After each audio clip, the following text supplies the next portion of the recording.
Hello friends, आज मैं अपनी मम्मी और दीदी की रेसिपी से चिप्स बनाने की रेसिपी शेयर करने जा रही हूँ। इन्हें बनाने के लिए मैंने यहाँ पर 2.5 किलो आलू लिए हैं। यहाँ पर मैं बताना चाहूँगी कि मैं ये धूप में सुखाने वाले चिप्स बना रही हूँ, जो एक बार बनाने के बाद आप पूरे साल खा सकते हैं। और मैं इन्हें इस तरह से बनाऊँगी कि आप इन्हें व्रत में भी खा सकते हैं और बिना व्रत के भी खा सकते हैं। अब सबसे पहले हम इन्हें पीलर की हेल्प से छील लेंगे। पीलर से ये काम आसानी से हो जाता है।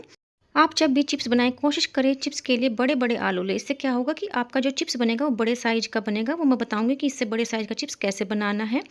और वो बिल्कुल मार्केट स्टाइल लगेगा, जो बच्चों को भी अच्छा लगता है और हमें भी देखने में अच्छा लगता है, और हमारा काम भी ईजी हो जाता है क्योंकि चिप्स बनाना तो आसान है, लेकिन चिप्स कटर से इनके चिप्स बनाना और उसके बाद इन्हें बॉयल करके धूप में फैलाना, सबसे ज़्यादा समय इसमें ही लगता है। वो काम हमारा आसान हो जाएगा, इससे हमारा समय भी बचेगा। मैं 3-4 आलू एक साथ छील लेती हूँ और उसके बाद उसे सिंक में जा कर के रनिंग टैप के नीचे धो लेती हूँ। उसके बाद मैंने एक भिगोने में साफ पानी लिया, उसको मैं डाल देती हूँ। आप चाहें तो इसे भिगोने में ही वॉश कर सकते हैं। मेरे आलू कम थे इसलिए मैंने रनिंग टैप के नीचे धो लिया है, और देखिए मेरे आलू बिल्कुल साफ हो गए हैं। इस तरह से करके मैंने सारे आलूओं को छील लिया है। अब हमें इन्हें चिप्स के साइज़ में कट करने के लिए चिप्स कटर चाहिए होता है, जिसके लिए आप लकड़ी की मशीन या इस तरह से जो हमारे पास वेजिटेबल कटर होता है, उसमें भी चिप्स स्लाइसर होता है, चिप्स का कटर होता है, आप उसे यूज़ कर सकते हैं। लेकिन मेरे लिए जो मैं रिकमेंड करूँगी वो बेस्ट है। अगर आप कोई भी मशीन खरीदने जा रहे हैं स्पेशली चिप्स बनाने के लिए, तो ये स्टील वाली इस तरह की मशीन खरीदेगा। इससे केले के चिप्स और आलू के चिप्स बहुत ही अच्छे बनते हैं। अब आलू की 2 साइड होती है, एक लेंथ और एक विड्थ। अब हमें ये देखना है कि किस साइड से हमारा चिप्स बड़ा बनेगा। तो देखिए मेरे आलू में लेंथ की साइड से अगर मैं इसके चिप्स कट करती हूँ तो वो साइज बड़ा निकलेगा, जैसा कि आप वीडियो में देख सकते हैं। और अगर विड्थ की साइड से बनाऊंगी तो वो गोल गोल छोटे छोटे चिप्स बनेंगे। मुझे लंबा चिप्स चाहिए, इसलिए मैंने इसे लेंथ वाइज लंबे का लंबा निकाला है। एक आलू से ढेर सारे चिप्स बन जाते हैं। मैंने एक परात ली हुई है जिसमें मैं चिप्स कटर से चिप्स बना रही हूँ, और थोड़े थोड़े कट करने के बाद मैं उन्हें एक बाल्टी में पानी भर के रखा है, उसमें डाल रही हूँ ताकि ये काले ना पड़े। हमें इस बात का ध्यान रखना होता है कि हमारा चिप्स काला ना पड़े, क्योंकि काफ़ी देर तक अगर बिना पानी के आलू रह जाता है तो वो काला पड़ जाता है। इस चीज़ का ध्यान हमें रखना है। थोड़े थोड़े चिप्स करते जाना है और बाल्टी में डालते जाना है पानी के अंदर। ये मशीन स्पेशली चिप्स के लिए बनी होती है, इसलिए आप जितना लंबा चिप्स चाहें, जितना बड़ा आलू हो उतना लंबा बना सकते हैं। लेकिन आप इसकी जगह अगर बनाने के लिए वेजिटेबल कटर यूज करते हैं तो उसमें इतने लंबा चिप्स नहीं बनता है, क्योंकि स्पेस कम होता है, हमारा आलू सेट नहीं हो पाता है। सेम चीज़ जो हमारे कद्दूकस होते हैं, कई बार उसमें भी चिप्स बनाने का स्लॉट होता है, उसमें भी इतना लंबा चिप्स नहीं बन पाता है। उसमें छोटा ही चिप्स बनता है और अच्छे से ग्रेड भी नहीं हो पाता है। मेरे पास वो ग्रेटर भी है, मैं वीडियो में शो नहीं कर पाई हूँ, लेकिन उससे अच्छे चिप्स नहीं बनते हैं। और सबसे बड़ी बात, जो हमने इस मशीन से चिप्स बनाया है उसकी थिकनेस देखिए, वो काफ़ी पतला होता है।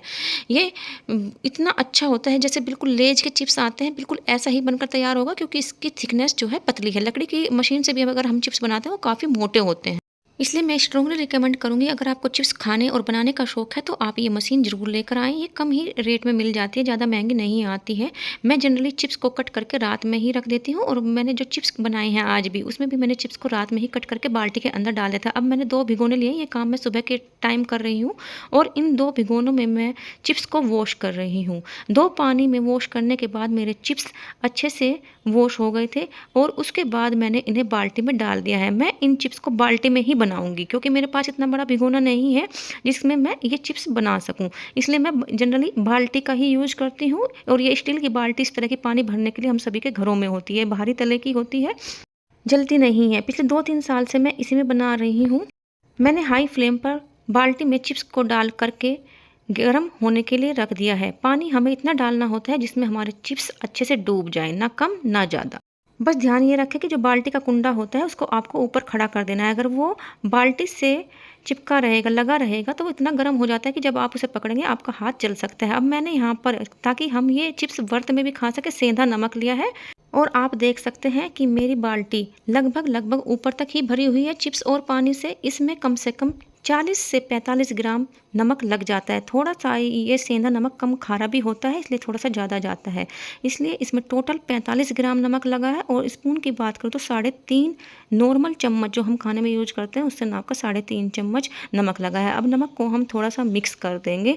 आप इसमें नमक मिक्स करने के बाद एक बार टेस्ट भी कर सकते हैं। जनरली हम अपने घर में सब्जी या खाना जो बनाते हैं उसमें जो नमक डालते हैं उससे थोड़ा सा कम रखेगा, क्योंकि हम इसे ड्राई करके बनाने वाले हैं, और ड्राई करने के बाद इसमें नमक थोड़ा सा तेज ही हो जाता है, और बाद में भी स्प्रिंकल हम नमक कर सकते हैं, वो ऑप्शन भी हमारे पास रहता है। अब मैं दिखाती हूँ कि चिप्स को चलाने के लिए हमें किस तरह की कलछी या स्पैचुला का यूज करना होता है। आप इस तरह की स्पैचुला, जिस तरह से मैं वीडियो में दिखाई दे रही हूँ, उस तरह की स्पैचुला या झरर कलछी किसी का भी यूज कर सकते हैं, ताकि हम अपने चिप्स को आसानी से ऊपर से नीचे कर सकें। बहुत ज़्यादा हमें इन्हें नहीं चलाना होता। लेकिन जब पानी थोड़ा सा तेज़ गर्म हो जाए, आपको 1 से 2 बार कम से कम इन्हें ज़रूर चलाना है, ताकि ऊपर के नीचे और नीचे के ऊपर चिप्स हो जाए। जो पानी में हीट बनी है वो सारे चिप्स में इक्वली डिस्ट्रीब्यूट हो जाए। आप देख सकते हैं चिप्स का स्लाइस कितना पतला है। आप किसी भी चिप्स कटर से चिप्स बनाइएगा, इतने पतले चिप्स नहीं बनेंगे, बिल्कुल लेज जैसे बनते हैं। जब तक हमारे चिप्स बन रहे हैं तब तक हम इनको फैलाने की तैयारी कर लेते हैं। इसके लिए मैंने छत पर तेज़ धूप में एक साड़ी फैला दी है, जिस पर मैं इन्हें फैलाऊंगी। आप चाहें तो इसकी जगह पॉलीथीन का भी यूज कर सकते हैं, लेकिन पॉलीथीन पर सूखने में चीज़ों को टाइम लगता है, क्योंकि उसमें नीचे की हीट नहीं जा पाती है और कपड़े में ऊपर से नीचे से दोनों की हीट लगती है, इसलिए जल्दी सूख जाते हैं। और हाई फ्लेम पर ही इन्हें एक तेज़ बॉयल आने तक का, जब इसमें बॉयल आने लगेगा हम गैस को बंद कर देंगे, या फिर ये 80% तक कुक हो जाए तब हम गैस को बंद कर देंगे। आप देख सकते हैं मेरी चिप्स में हल्का हल्का सा बॉयल आना शुरू हो गया है। अभी मैं एक चिप्स लेकर देखती हूँ कि ये कुक हुआ है या नहीं। जैसे ही मैंने इसे हाथ में लिया और तोड़ने की कोशिश की, ये अभी मुझे कच्चा लग रहा है, ये 80% तक कुक नहीं हुआ है। इसलिए मैं इसे 1 से 2 मिनट और बॉयल होने दूँगी। 2 मिनट बाद मेरे पानी में भी अच्छे से बॉयल आ चुका है, और जब मैंने एक चिप्स को हाथ में लेकर चेक किया कि वो कुक हुआ है या नहीं, जैसे ही मैंने उसे प्रेस किया, वो हल्का सा प्रेस करने से टूट गया। इसका मतलब मेरे चिप्स कुक हो चुके हैं। अब हम एक छलनी लेंगे और उसे बाल्टी पर रख लेंगे। एक्चुअली हमें इस तरह का सेटअप बनाना है ताकि गर्म पानी नीचे ना गिरे और हमारे जलने के चांस कम से कम रहे।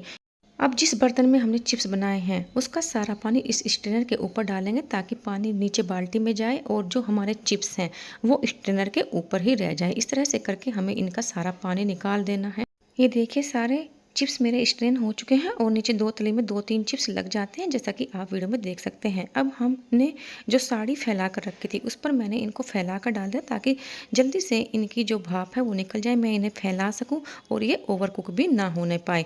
ध्यान रखें कि चिप्स को हमें तुरंत स्ट्रेन कर लेना है, ताकि गर्म पानी में ये ओवर कुक ना होने पाए। इसमें आपको टाइम नहीं लगाना है, हालांकि 4-5 मिनट का टाइम आप ले सकते हैं। इसलिए आप पहले से ही कपड़ा बिछाने और जो हमने सेटअप तैयार किया है इनको छानने का, वो तैयार करके रखें। अब हम एक एक चिप्स करके इस तरह से अलग अलग खोलकर फैला देंगे। ध्यान रखें कि कोई भी 2 चिप्स आपस में चिपके ना रहे, अदरवाइज वो चिपके ही रहेंगे और जब आप उन्हें फ्राई करेंगे वो अच्छे से फ्राई भी नहीं हो पाएंगे और देखने में भी वो अच्छे नहीं लगते हैं। होली के आसपास अगर हम चिप्स बनाते हैं और सुबह के 9-10 बजे तक अपने चिप्स तैयार कर लेते हैं, 4-5 बजे तक एक दिन की धूप में ही चिप्स अच्छे से सूख जाते हैं, क्योंकि उस टाइम धूप काफ़ी अच्छी निकलती है। इसीलिए चिप्स, पापड़, कचरी वगैरह जो भी हम बनाते हैं वो होली के आसपास ही बनाते हैं, यानी कि अप्रैल मई तक हमें बना लेने चाहिए। उसके बाद तो फिर बरसात लग जाती है, टाइम कई दिन लग जाते हैं सूखने में और कई बार चीज़ें अच्छी भी नहीं बनती है। दूसरी बात, अगर आपने चिप्स तैयार कर लिया बनाने के लिए और उस दिन धूप नहीं है, कोशिश करें उस दिन उसको अवॉइड करें। आप नेक्स्ट डे कच्चे आलू के चिप्स बना सकते हैं, उससे आपके चिप्स पानी में पड़े हुए ख़राब नहीं होंगे। लेकिन अगर धूप नहीं है और आपने चिप्स बना दिए, उसमें के काले पड़ने के चांस रहते हैं। और आप देखिए मैंने फिटकरी भी नहीं लगाई है चिप्स में, फिर भी मेरे चिप्स एक एक मैं आपको दिखाऊंगी कि मेरे चिप्स सफ़ेद बनते हैं। मेरे घर पर हमेशा ऐसे ही बनते आए हैं और मैं भी ऐसे ही बना रही हूँ और बिल्कुल सफ़ेद चिप्स बनते हैं। कोई फिटकरी वगैरह लगाने की ज़रूरत नहीं होती है। बस हमें ध्यान ये रखना होता है कि जिस दिन हमने चिप्स बनाए हैं उस दिन अच्छी धूप होनी चाहिए, धूप से ही चिप्स सफ़ेद बनता है। दूसरी इम्पोर्टेंट बात, चिप्स बनाने के लिए जो आलू आता है वो नॉर्मल सब्जी बनाने का जो आलू होता है उससे अलग होता है। इसलिए आप जब भी चिप्स बनाने के लिए आलू खरीदें, सब्जी वाले को बोल दें कि हमें चिप्स बनाने के लिए आलू चाहिए, वो आपको प्रॉपर जो चिप्स बनाने के लिए आलू आता है वो ही दे देगा। देखिए मेरे चिप्स एक दिन की धूप में ही अच्छे से सूख चुके हैं। अब हम इन्हें एक एयर टाइट कंटेनर में स्टोर कर लेंगे। अब मैं आपको कुछ चिप्स फ्राई करके दिखाती हूँ। इसके लिए मैंने सरसों का तेल गर्म होने के लिए रख दिया है। जैसे ही तेल गर्म हुआ, मैंने इसमें छोटा सा चिप्स का टुकड़ा तोड़ करके डाल करके देखा कि तेल गर्म हुआ है या नहीं। अगर वो तुरंत ऊपर आ जाता है, इसका मतलब है कि हमारा तेल गर्म हो चुका है। चिप्स फ्राई करने के लिए हमें तेल तेज़ गर्म चाहिए होता है। जैसे ही मैंने चिप्स डाले, उसको हल्का सा कलछी से प्रेस कर दिया। और ध्यान रखें, एक बार में आपको उतने ही चिप्स डालने हैं जितने कि आसानी से तेल में और कढ़ाई में फ्राई हो सके, क्योंकि कढ़ाई हो सकता है आपने बड़ी ली हो लेकिन तेल कम डाला हो। तेल के अकॉर्डिंग ही आपको चिप्स डालने हैं। और जैसे ही ये अच्छे से फ्राई हो जाए, इनमें कोई भी कच्चा पार्ट ना दिखाई दे, आपको बाहर निकालना है। मैंने इनको बनाते हुए थोड़ा-सा नमक डाला था, आप चाहें तो इन्हें ऐसे ही खा सकते हैं या फिर आपको स्पाइसी फ्लेवर अगर पसंद है तो आप इसमें थोड़ी-सी लाल मिर्च, थोड़ा-सा सफ़ेद नमक और थोड़ा-सा चाट मसाला स्प्रिंकल कर सकते हैं। मेरी बेटी जनरली इनको ऐसे ही खाती है, लेकिन बड़ों के लिए हम इस तरह से इन्हें स्पाइसी बना सकते हैं। अगर आपको मेरी रेसिपी पसंद आई हो तो कमेंट बॉक्स में लिखकर ज़रूर बताइएगा। Thanks for watching, bye bye.